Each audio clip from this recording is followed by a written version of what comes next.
A certified hand-picked for you selection that's available through the WorryFree series of non-invasive plants.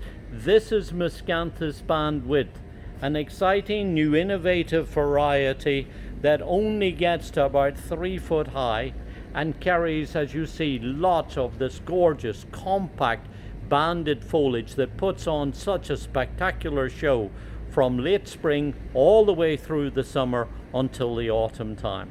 Like the other miscanthus or silver grasses, come late summer it begins to flower, and that's when it produces its lovely wine red feathery plumes of flowers that glint and move so beautifully in the late summer breeze. And as it persists into winter time, you will see how the color changes to a creamy tan color too.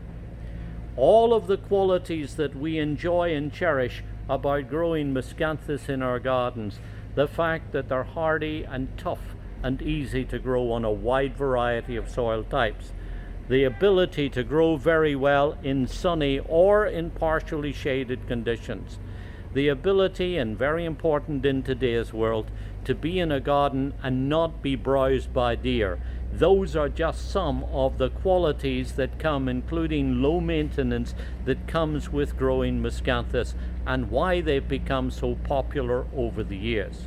But most importantly of all, now through the modern technologies and advances of science, Dr. Tom Rainey and Darrell Tauschel at the University of North Carolina have managed to perfect in this variety one that's highly infertile, and therefore we can plant it without having any concern about it becoming invasive. This is Miscanthus Bandwidth, an exciting non-invasive form of the silvergrass with beautiful variegated foliage and all the lovely qualities that we get from growing miscanthus in our gardens.